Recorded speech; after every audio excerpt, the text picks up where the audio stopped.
Hello and welcome to my community on Afrocentric Television Channel 27.9. My name is Kola Wale, and this is that station that revolves around the Africans in the Houston community and, by extension, the United States. And we bring you live information, people that are, willing to change their narrative. So we can't give our pen to others to write our stories. We have to be able to tell it ourselves. And today we'll be talking to two wonderful people in our community. One, and the very first guest in our studio today is Miss Nika Achapo. She is the community advocate that we have and the founder of AfriPac, that's the African Public Affairs Committee. Welcome to our show. Thank As you so always. much. Thank you for having me today. It's good to see you Good seeing you again. too. Yes, we're back. Whenever I see you, something comes to my mind, like something great is happening. You always advocate for our people. When I say our people, I mean the Africans in the diaspora. You're not limited to Houston alone. I see you everywhere. I remember seeing you in Washington, D.C., gathering a whole lot of people. Is it protesting or something? I don't know. I know you're doing your thing, and I love it. So whenever I get the opportunity to sit with you, I know you're coming with a solution to any problem or to some problems that we might be facing in our community. So thank you for all you do. I appreciate it for real, for real. Thank you. Thank you. I am honored to be here today and appreciate the support and thank you. You're welcome. So tell us uh, why you founded AfriPac. I founded the African Public Affairs Committee because I felt that there was a lack of representation in terms of the African diaspora in the United States. And so, in order to kind of raise the profile of the African diaspora, I felt that civic engagement, was an aspect that was very important to begin feeling like we were represented, to get politically engaged and know every aspect of our American lives here. And so, part of the reasons why I felt it was appropriate to found such an organization is to advocate for the rights of African diaspora and immigrants that live here in the United States. And we do that through advocacy, education, and cultural exchanges. How has that been for you? Well, that has been a great, great effort, I must say. We've held quite a few events in the last couple of years. And so we're really proud of the efforts that we've made, um, both in the terms of divulging important information for the community and showing up in places where it's important. One of the tenets of the work that we do is in relation to language access, being represented in spaces like in the county. It's very important for our organization to advocate for our presence here. And what I mean by presence is consideration, right? Like there's a lot of things that go on within a city. And so knowing that there's also an African community within the city that needs to be catered to has been one of the things that we've been advocating for, especially when it comes to language access, immigration, legal services, um, and just outreach to the African community. And so those are things that, as an organization, we have always prided ourselves of doing work. And so both naturalization, voter engagement, and registration, all of these activities are things that are vital, integral to being here in the United States. Even I know that we're not in a census year. However, being aware of, what are these facets of American life are important to, integrating into this country. Awesome. Anytime I look at you and when you speak on, the issues we're facing as Africans in diaspora, especially in this Houston community, with Africans in it. It's not limited to just Nigerians or Ghanaians or South Africans. It's Africans in diaspora, and so I see you like as an ambassador for the people, a voice for them. Because I remember one time during the last presidency, there was an issue where the immigration issue where I think they had a camp or thereabouts for something like that for people that are being caged, I would say. They Some of them are bound to be deported, and your organization yourself, you advocated for them, you stood your ground for them. How Where did you summon that courage to face? I know this is a country of law and everything, that nobody's above the law and all that, but it is one thing to understand the law, it's another thing to have the courage to follow through with it and fight for the rights of others, not just yourself. And I know the African Public Affairs Committee prides itself, for its vibrant African diaspora and immigration communities, and that's what you guys do. You go all out for them. Where do you derive that strength from? Well, I think sometimes it's important to be able to speak up. And if you're not at the table, you're on the menu. And so you get chopped. Yeah. And I like so that. advocating for, immigrant rights within our community is very important, because sometimes we are amiss when it comes to getting in touch with us about updates within the immigration system. And so for me as an immigrant myself, it's always been important to have that connection to know what is going on. It is a reality and a fact that a lot of our people are fleeing from Africa, from various countries in Africa, and showing up at the southern border. Right. However, what it's not being spoken about is the reason, the original, contributing factors that are making people want to flee. We're not talking about climate change. We're not talking about internal conflict that are happening. We're not talking about, wars. We're not talking about what is going on internally that is causing people to show up at our borders. And so, unfortunately, the narrative has been very negative when it comes to talking about immigrants, and even more obscure when it comes to talking about Black and African migrants. And so one of the reasons why we are very passionate, especially about immigrant rights, is that we don't feel represented when it comes to advocacy and policy. You mean we're underrepresented? Correct, correct. And so in order for us to speak up and have a say in what is going on in U.S. Africa policy, and specifically to what's going on in the immigrant rights world, I specifically feel that it's very important for our organization to exist in order to advocate for these people's rights not to be violated. And that, unfortunately, is happening. The conversation about immigration is not considering the fact that a lot of these people that are presenting themselves are leaving or fleeing active conflicts, and are here maybe for religious persecution.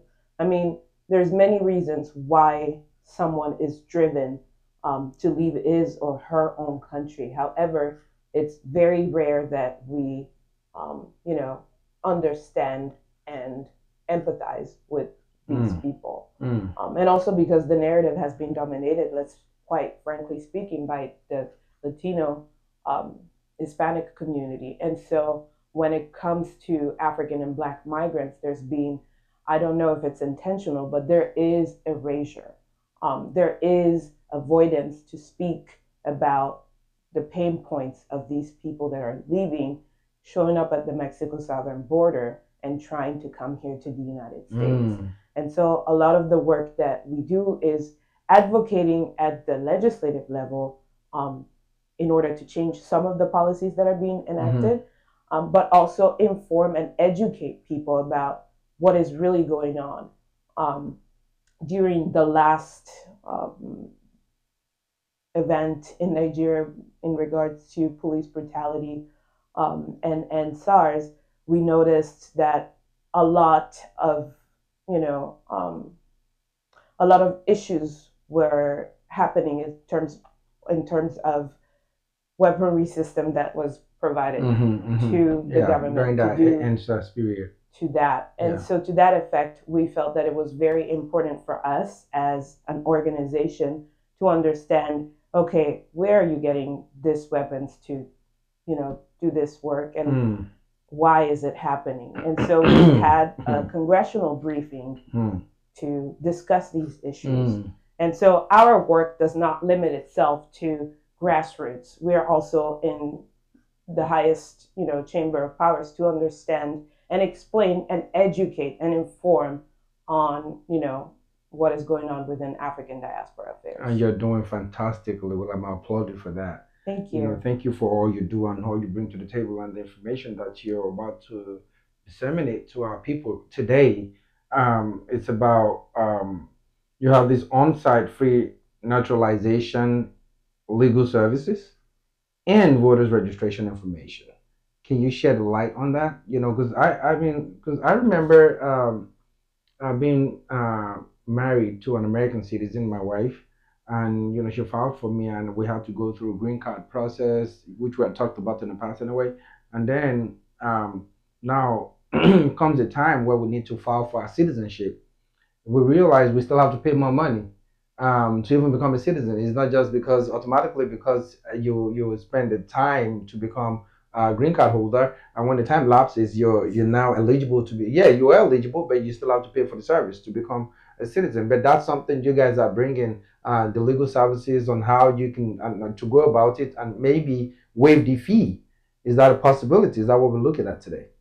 Well, we're definitely having the legal consultation fee waived. But however, we are looking for resources in order to also see about other aspects of the naturalization process. And so I'm really excited about this. This event is happening on August 3rd. August the 3rd. Yes. I love Saturday events. At the brand new spanking Alief Community Center. On Bellaire. On Bellaire, yes. 11903 Bellaire Blvd. In Houston, in District F. District F. Yes. Yeah, but everybody in Houston, it doesn't matter what district you belong. Right. You can join. Yes, everyone can They're join. just playing host. They're not just, but they, you know, say thank you to them when you see them. They're playing host for it to this time. You know. Absolutely, and we're thankful also for Council Member Thomas for participating and supporting this event. This is awesome. But yes, it's going to be held on Saturday, and it's going to be from 10:30 a.m. to 5 p.m. We're hosting some legal naturalization clinics. We're going to have voter registration on site, and we're going to do an open house for the Alief Community Center, which has other community resources, which are... I was going to ask you, you know, what are these resources? Because a lot of people don't understand what the community center has to offer. Oh. Right? Yeah, they don't. So maybe if you enlighten us, you know, just so people can understand that is the benefits that come with, you know, having such community in their area. Yes, absolutely. I mean, it's been a long time coming, and this Alief Community Center, it's a gorgeous facility. Yeah, I see it from the outside. It's lovely. And it's open to the public. Our people need we don't to know that. We don't know that. On my side of town, you know, this is where information is very important, right? On my side of town, we have community centers where a capacity where you can even have a party. You know, with a capacity of like 300 folks. By the time you get out there to look for a place, a spot to rent, it's like $3,000, $4,000. But over there, you just pay them like what, $600, $800, and you have it. But you have to reserve it ahead. People don't know this information. And you know, people like you. This is one of the reasons why I said anytime I see you, there's always something new. There's always something happening in our community that we need to, you know, understand and take advantage of. So yes, please go ahead and tell us what these resources that are available to our community members then. Absolutely, and that is the reason why we chose the Alief Community Center to host this event, is because we wanted to invite the African diaspora community to learn about this center. So it has a sports facility with swimming pools, what? tennis tennis courts. That's a huge one. Yes. Within the center inside, there is a Houston Public Library where students, young people can come rent books. See? There is a robotics center where you can come and learn about robotics. They have machines for product. I'm sorry, I can. No, it's okay. I mean, it's a community. They need to come out there to ask questions as well. Right, but it's going to be an open house, and so folks that are interested in learning more about the resources available should walk around and ask questions. But of course, the center also has a WIC office for people who are interested in WIC. That's WIC. Yes, correct. Women, infants, and children. Yeah. And then there's a U.S. passports office if you already are a U.S. citizen and need to get renew your passport or something. There's a U.S. passport office in there. That we didn't know. See, even that's news to me. We used to go to the downtown, the federal building. Exactly. Yeah. There is a place that is closer to us, which is the Alief Community Center. Absolutely. And then there's a lot of space for groups who want to rent out for meetings. And so I know that there's a lot of cultural groups around the city that... Oh, yeah, even there are lots of African cultural groups. Exactly. And so we're really excited about this event. And also we have other African organizations within the community tabling out for other people to learn about the services and the things that they do, activities that So let me tell you some of the things that I did research on based on the information that I gathered. That the African community organization can participate in there. They have the state of the African Diaspora in Texas. That's one of the things that's going to be happening on August the 3rd, right? The African arts and food. Anytime they say food, I'm always interested, right? So then there are local resources that are available to people that come for the event. You said there's going to be health and education information. That's very vital, especially we Africans. We're all about you have to go to school. That's the first thing. And then the naturalization, which is the green card to citizenship, is going to happen that day too, right? Then the United States passport, which you mentioned earlier, instead of having to go all the way downtown, plug the whole place, line up all the way before they let you get up the elevator, then it says something about DACA renewal and Black Dreamers Fund. It's going to be made available. Information is going to be made available for them over there too. And then the Harris Health Gold Card. What is Harris Health Gold Card? So the Gold Card is a local service here in the Houston area where folks can avail itself of services from Harris Health System. And so at a cheap rate, if you're not able to get affordable health insurance, then you can avail yourself of services from Harris Health Gold Card. Yes, and so they're going to be there signing people up. You must bring some information, which is all detailed in our event page. This is a free event, or this is a free event? Absolutely free event. This is absolutely free. It doesn't get any better. You see, you first of all you come with fantastic information. Then you put together an event that is going to not just educate our people, but bring other parts of the community information to limelight, and then get us involved as well. And now you're telling me it's free? Yes, it's a free event. And if you're not there, you're not doing me. Like they say in Africa, you're doing yourself. It's just what it is. I mean, how can you have in one place, you can have information for the African community organizations, you can have the state of the people can get to understand the state of the African diaspora in Texas. So what more do you want? So you can tell, where Africans can get benefits, where they can do this, where they can do that. I mean, that could apply to everybody, but of which our people, when I say our people, I mean the Africans in diaspora, probably does not have this information. Now it's going to be brought to them firsthand. There's WIC services over there, WIC, women, and child and children. You can't beat that. And you bring in all of these. There are local resources. There's food and art. I'll always emphasize on the food part. The African food and art.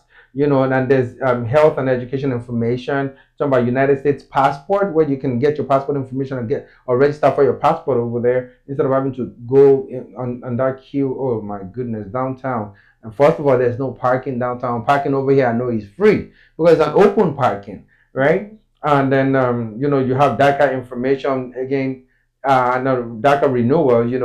This and then you talk about the Black Dreamers Fund for Africans and African Americans alike. And then you talk about the Harris Health Gold Card.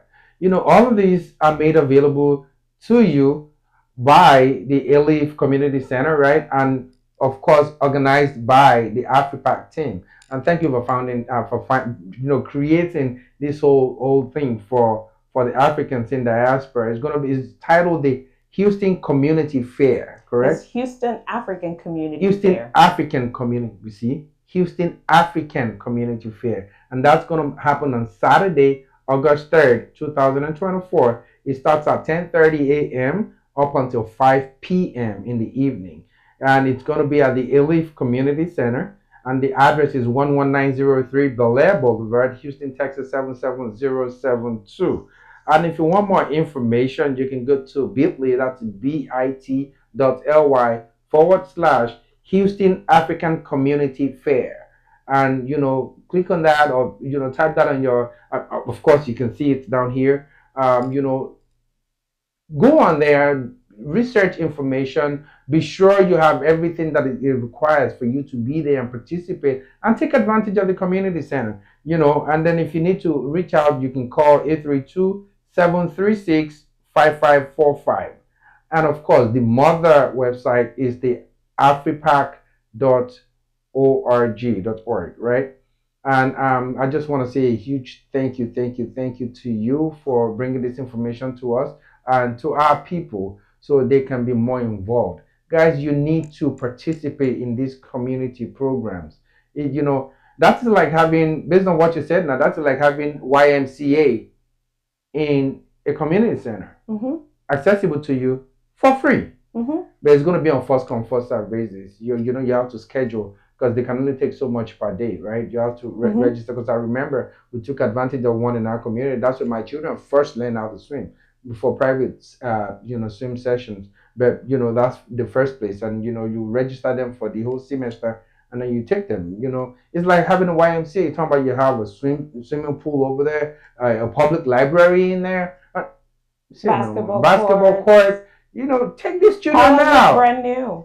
I know, because I see that. Oh, that's a beautiful location too. It's just right by Highway 6 and Bellaire, just right behind the Shell gas station, right? Yeah. So guys, take advantage of this. This lady has put so much effort in trying to, get us educated, get us informed, and so what can you do to pay her back than to be there, be in attendance? August 3rd, 2024, on Saturday, from 10:30 a.m. to 5 p.m. in the evening at Alief Community Center. What's the street address again? 11903 Bellaire Blvd, Houston, Texas 77072. Be there. Thank you so much, Nika. Thank you so much for all you do.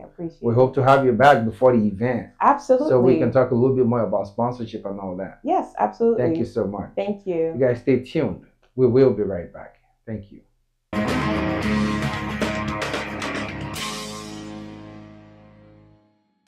Hello and welcome back to my community on Afrocentric TV channel 27.9. I remain your host, Kolawole Akinmuyiwa. And now, I'm sure you enjoyed the first segment, but this segment is going to be even a more vital information that you will need to disseminate, and also to feed upon, based on the last occurrence of, the weather that we experienced in the Houston area. And this is not just limited to Houston or Katy or Cypress or Richmond, but the entire Houston metro area. That's what we're talking about here. And I'm here with the representative of the federal government. You need to understand that when we're talking about bringing information to you, this is what we do, to empower you so you can be better. And if you're going through anything, we bring some sort of relief to you and for you. And here today to talk about the disaster relief from Fema is Miss Latanga Hopes. She is the media relations specialist for Fema. Thank you, Mr. Kolewole. Thank you. Thank you for pronouncing my name. I love that. I appreciate it. And thank you for coming to our studio today. And thank you, within that short time that we spoke, and you were able to grant us this interview. I'm grateful for that.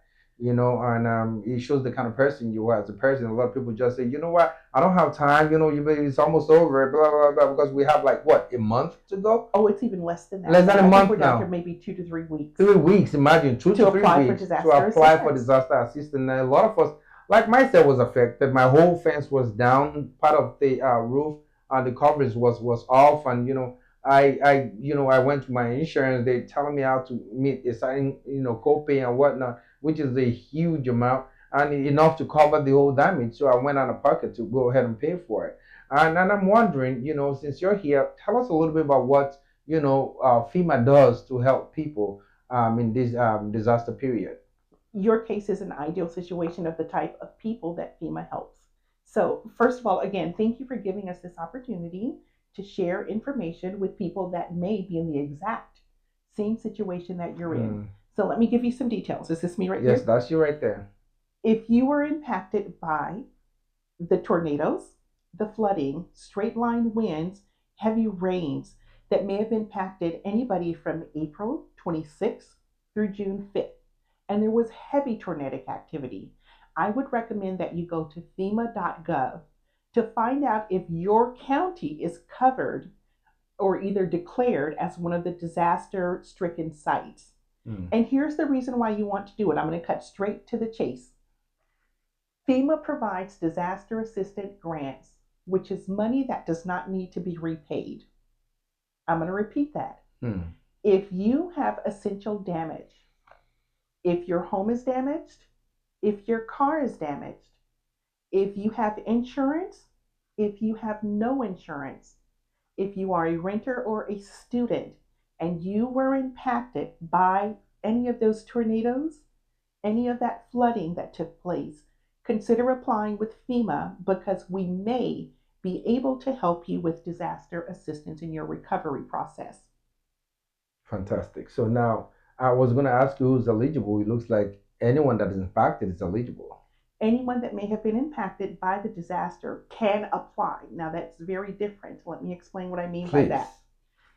People that live in the counties that are now declared as disaster-stricken areas can apply for disaster assistance. Now, once you apply, you then need to work towards eligibility. And when we tell you to work towards eligibility, you're not just signing up an application and we're going to just hand money over to you. There is some due diligence that's required on your behalf. You have to prove who you are. You need to prove where you live. You need to prove that there was damage to essential areas. And you need to be able to prove that you've got either pictures or either be able to just simply write out the details about how you were impacted. Once you're able to identify your loss and we're able to identify all of this information, you're well on your way to eligibility. So for some of us that were out of power for about 5 days, maybe 4 nights, we got foods went bad because there was no way to store it, right? We had to throw them away, clean out the freezer, clean out the refrigerator, all of that. Are those part of the things that we can benefit from with FEMA? So FEMA normally does not focus on food. What we usually do is focus on the reparation, the ability to repair or restore your home, rebuild your home, to help with shoring up your home. But here recently, we've heard about the fact that there are some people, because there's a dichotomy, there are some people that have insurance and they were able to get what they needed done. There are some people that have insurance and they found that there are loopholes and they have these terrible, as you mentioned, that you had, what was it called? You said that you had to pay your...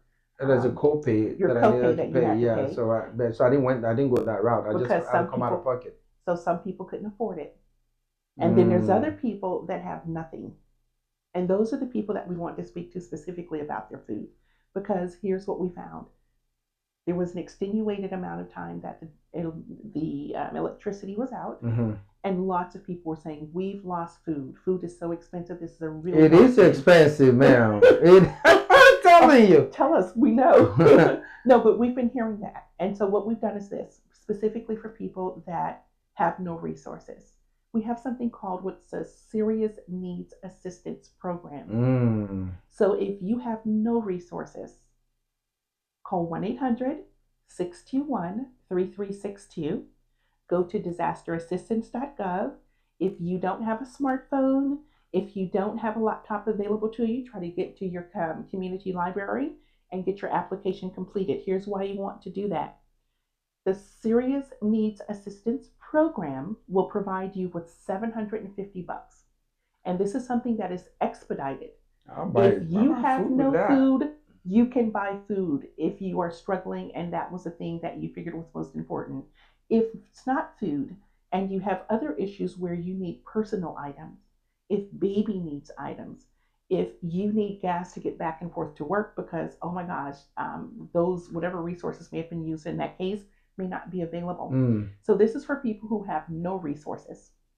I want to try to explain to you when you talk about the fact that you had a copay with your insurance, how FEMA may be able to help with people like you, if that's okay. Okay, please. Alrighty. I want to know because maybe that's a way for me to get my money back. Okay. Well, hypothetically, if you are a person and you go, oh, I have insurance, FEMA may not be able to help me. That's not true. Let me explain why.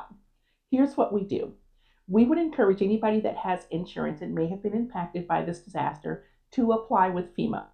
And this is the reason you want to do it. You may later learn that there are loopholes in your insurance that says, oh, well, we do cover disasters, but not that part of the disaster. And if that's the case, FEMA may be able to supplement and provide you again. This is a cash grant that does not need to be repaid. You like that part? I love it. That's a nail alone. This is a grant. Yeah, that's right. And once you, what happens is once you become eligible, you can use that money to offset whatever your insurance did not cover. You mentioned that you had an astronomical copay and you chose not to go that route. Right. If you find yourself in that situation where you could not afford your deductible, FEMA may be able to provide you with the resources and say, and give you that deductible so that you can then utilize your insurance to get your home taken care of. And of course, we highly recommend that anybody has insurance to be the people that we try to encourage to get the insurance first. But if you do not have insurance, you're not penalized either. And the reason why I say that is because some people hear about the federal government and they'll go, oh, I don't want to have anything to do with the government. I did the same. I ain't gonna lie. There's a lot of people out there, and we know that there's a lot of hesitancy. Let me say this to you. Just simply start by calling the 1-800 number, 1-800-621-3362. Ask questions. And if the questions that you're asking are posed and being reasonably responded to, consider applying with us. If that doesn't seem to be a good resource for you, consider going to fema.gov. All of the information that I'm discussing with you can be found at fema.gov. Look for Texas, and you'll find all of the different counties that are currently covered by the disaster declarations. Not only that, you'll find out that some are covered by some specific programs and some are not. And the reason I mention that is this. We have what's called a TSA program. It stands for Transitional Assistant Housing. And the reason we call that under that term is because there are people that once we've supported them with their recovery efforts, either they can't return to their home because it's been so impacted. Their terms for being able to be there are such that they can't return to it afterwards. And whatever that case may be, we have a resource for you. And here's what we do. We are willing to put you up in a hotel. We pay the bill. We foot the bill for this. And I need to talk. I have people I need to talk to. Then. That's exactly why we're here and we're providing this information is because I want people to be able to hear the message, which is why I was sent here, that FEMA may be a good resource for you if you were impacted by the disaster.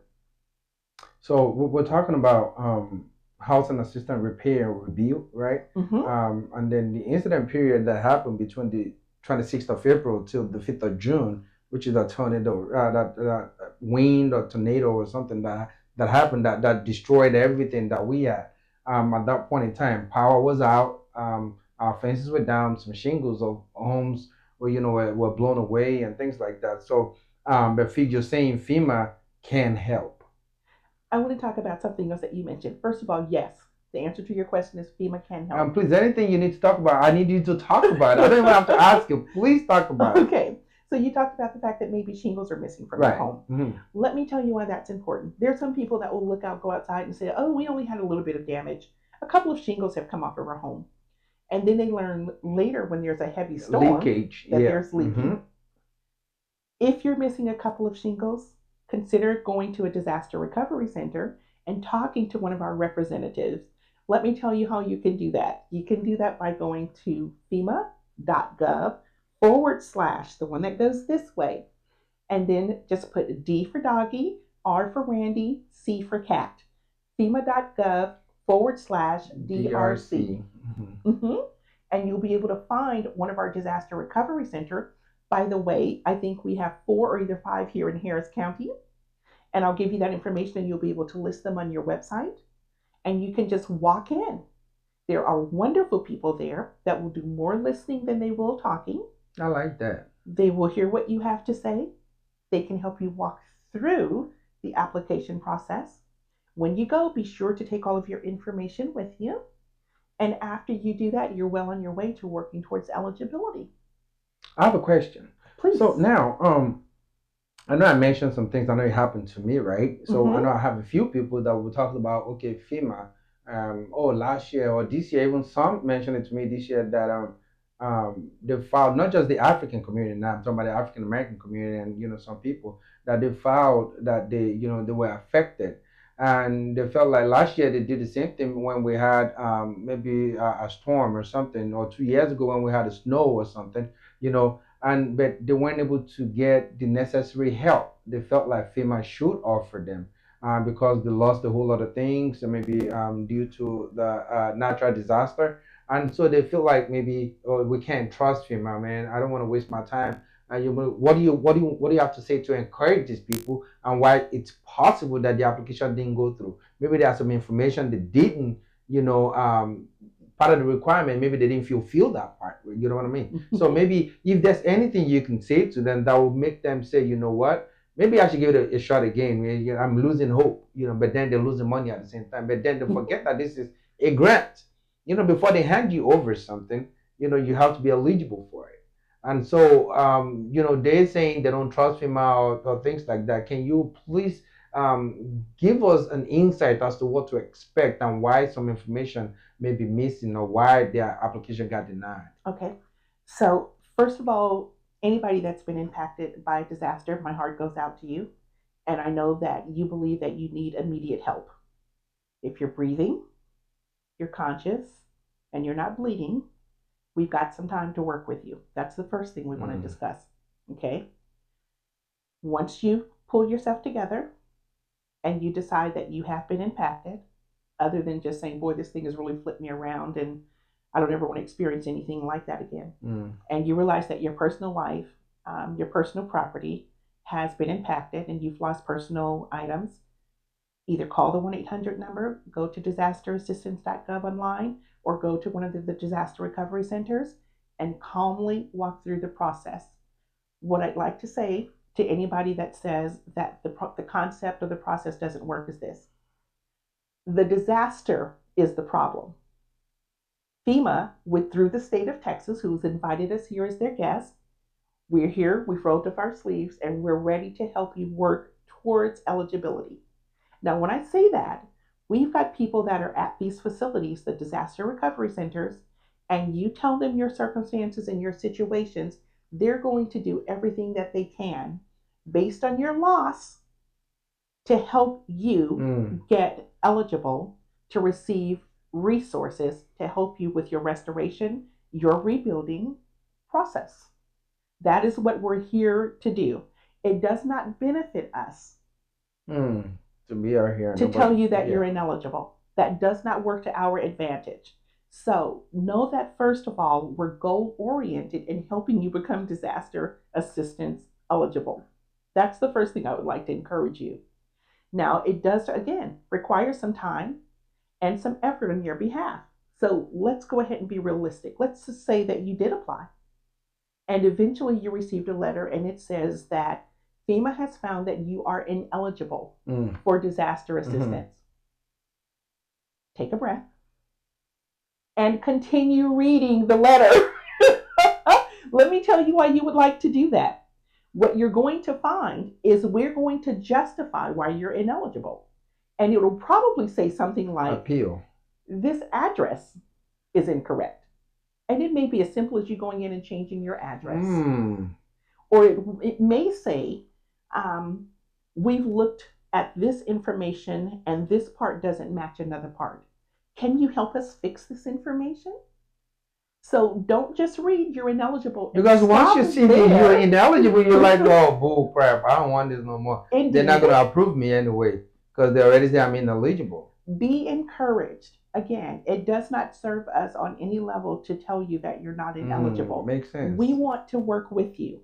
So here's the way I usually tell people is if you apply for FEMA and they just so happens to send you a letter and you read and they said, bring this information in, take the information in. And then if you take that information in and they say, bring us more information, take the information in. And if they ask for more information, keep sending the information. The person that is steadfast and persistent is usually pretty pleased at the end. I agree. Thank you for breaking that down and giving that vote of confidence and putting that back in people, because I know a lot of people, like I mentioned earlier, they told me, I don't want to waste my time with FEMA. Last time there was this disaster, they told me I'm ineligible for some. They told me that they can't. This could be the reason why, maybe because when you saw that I'm ineligible, you just felt like, oh, I'm not. You just tossed the paper away, because you don't want to read any further because they already say you're not eligible. Not knowing that they could just ask for as little as change of address or correct the spelling or something. Correct. Yeah. You are correct. Yeah, so that makes a lot of sense. Now, since we've been here, we've done a couple of things. We started off with helping people with rebuilding. We've helped people with repairing. That's correct. We've helped people that may needed to move and they needed to get storage. We helped people that needed to pay for their storage. We've had people that may have had child care problems. Even dental, I heard you guys do dental and medical too. Dental and medical are also a part of this. Now, I know this may sound like it's probably superfluous and not very important, but if you've lost your medication, because some people get medication for 30 days, 60 days, or 90 days, we've heard, and if you just so happen that those bottles or pills are not available to you anymore, you can come and see FEMA and tell them that you've lost this medication, you couldn't afford to restore it, and we can also work towards eligibility to make sure that we can help you with that. If your medical equipment, your dental paraphernalia, or anything like that has been damaged because of the storm, indeed, we can help you with those items as well. Fantastic. And since that time, I noticed you looked at your notes, but I've got some information that you don't have on your notes. Please, I do not have my information. You're famous, so yes, please. So since we talked, they've rolled out a couple of new programs. If you are living in an area and it's a rural area and you have a bridge or something that's leading to your home and it was damaged, we may be able to help you with those type items. We also have what's called disaster unemployment insurance. And here's what that means. And this is something that's being provided by the state of Texas, which is super cool. And here's how it works. If you're working at a facility and that place is shut down, or for whatever reason, they've cut your hours, and this is all storm related, you can apply for disaster unemployment insurance. You see? I don't have that one. You're right. So there's a couple of other items that may be available, and that's the thing that I like about this program. It's very nuanced.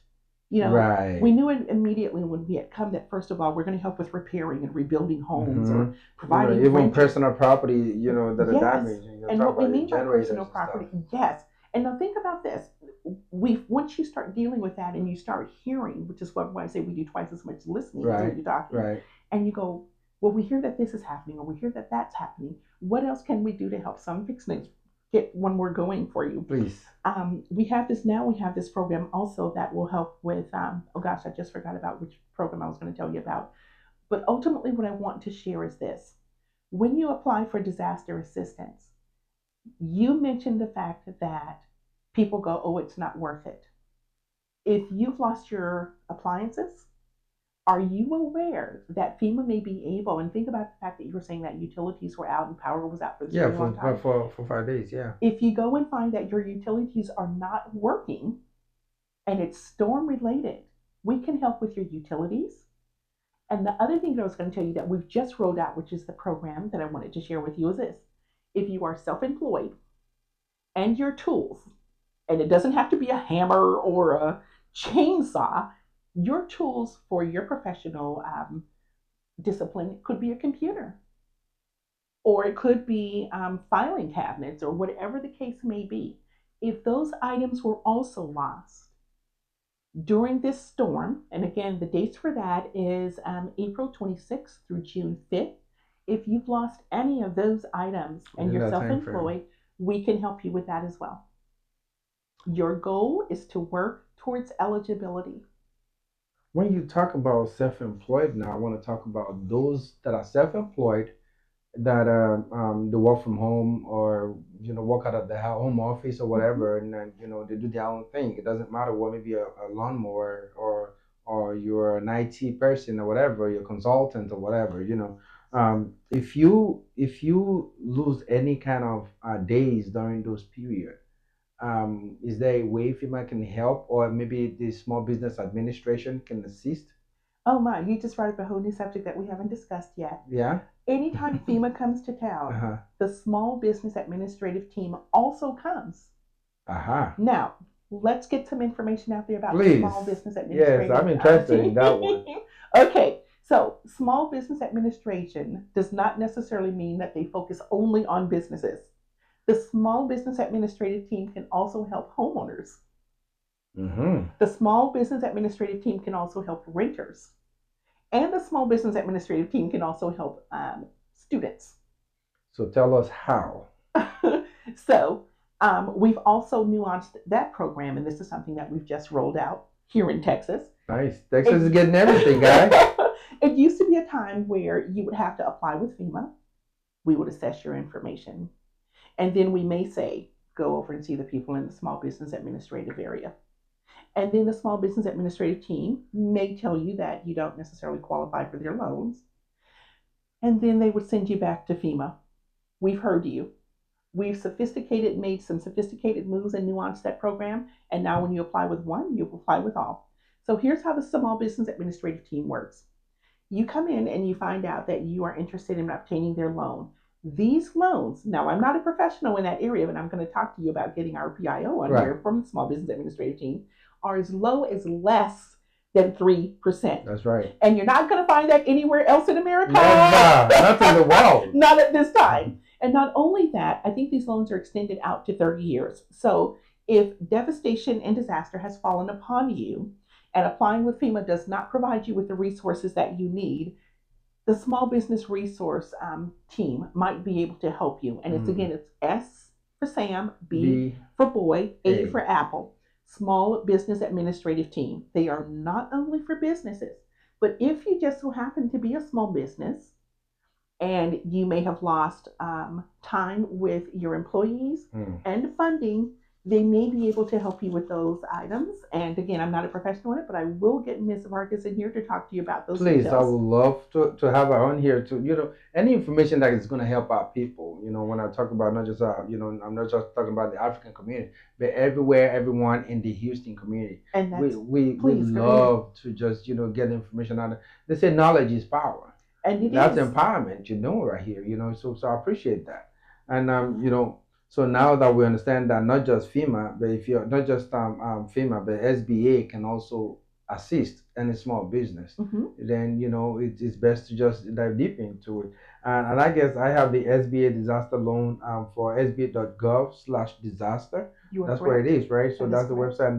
The number to call, guys, is 1-800-659-2955. That is correct. Again, it's 1-800-659-2955. Like she said earlier, guys, if you're looking for information, don't get frustrated. At the end of the day, you're the beneficiary, right? So, and it does them no good to take back the money, to make you ineligible, but they have to conduct that due diligence, right? So to make sure you truly are deserving of the funds that, they want to give you access to. So that way you can get it. So with FEMA, you can get grants money you do not have to pay back.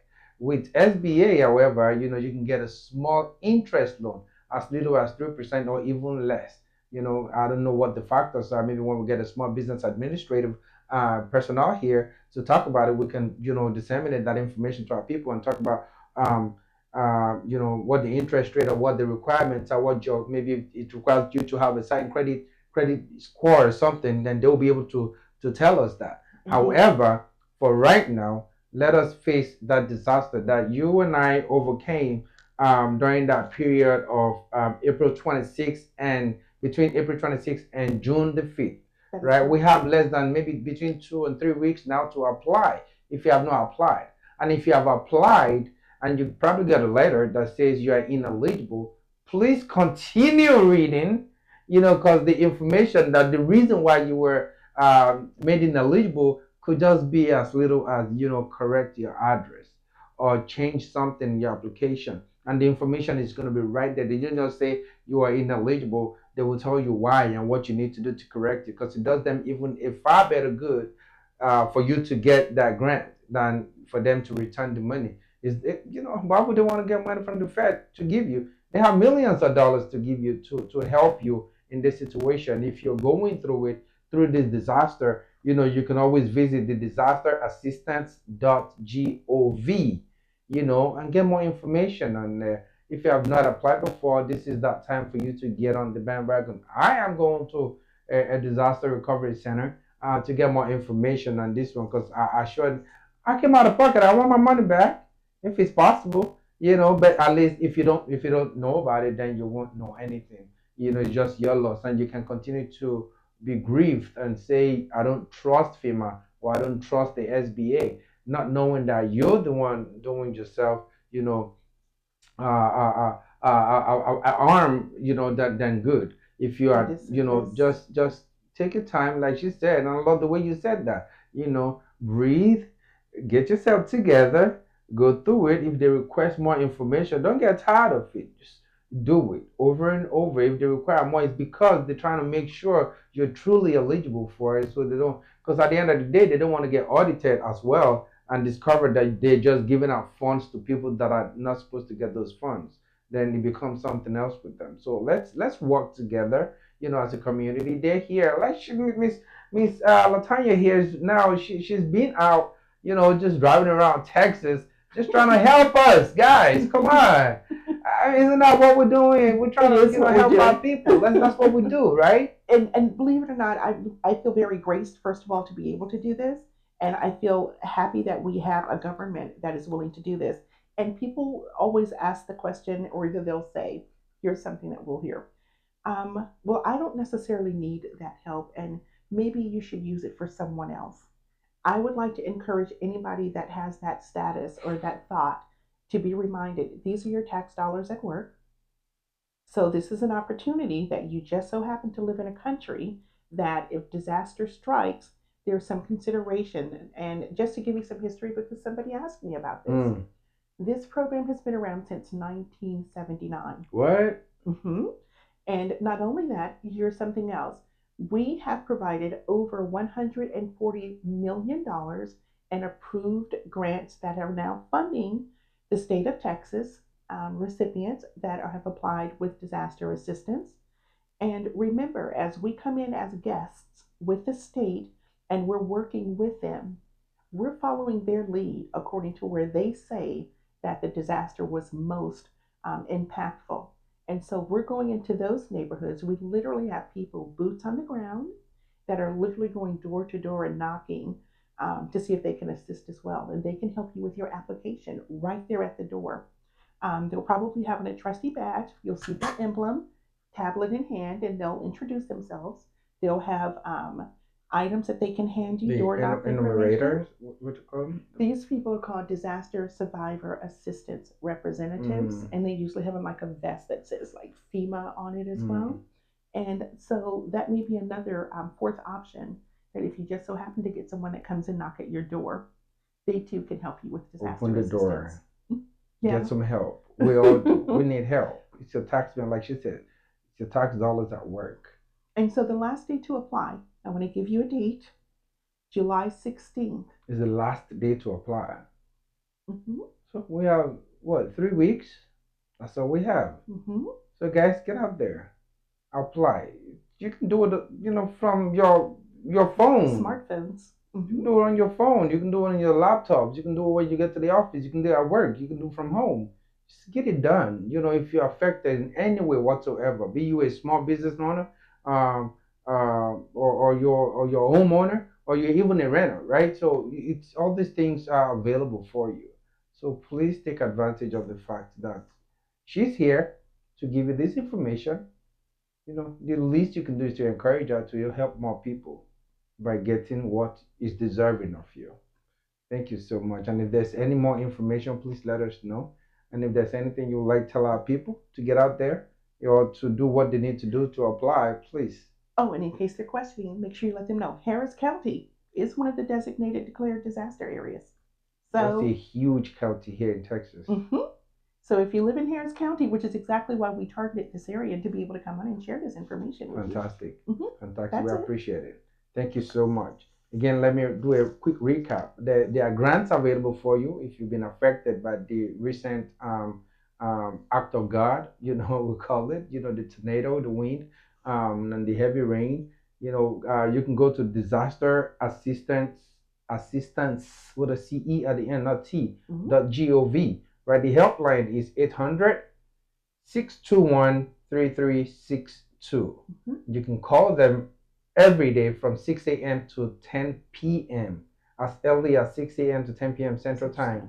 And if there's a language barrier, there's somebody there to translate for you. All languages, they don't matter. It's fair. They don't discriminate. So it doesn't matter. And if you need a SBA disaster loan, we'll still bring someone from the Small Business Administrative onto the studio to talk about the SBA, loans that are available for you. But we understand it's as low as 3%, and to do that, you can visit sba.gov/disaster. And the number to call also is 800-659-2955. And if you feel like you want to go to FEMA website, just do fema.gov. That's FEMA.gov/disaster/4781. That's Texas area. That's where we are now, right? That's correct. And Harris County is part of the counties that are highly affected. If you're under Harris County like I am, then you probably already are eligible to apply. And there you go. So just take advantage of these things, and I don't know what else to tell you, but just do it, please. It's your taxpayers' money at work. All right? Thank you so much for coming through. Thank you. I appreciate you so very much. Thank you for this information. It's going to help our people. It's going to help us.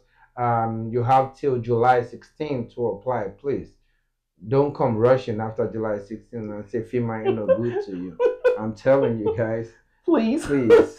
Thank you so much. Thank you so much, ma'am. We appreciate you. And until next time, please stay tuned. I will be right back. All right? Stay tuned. Thank you.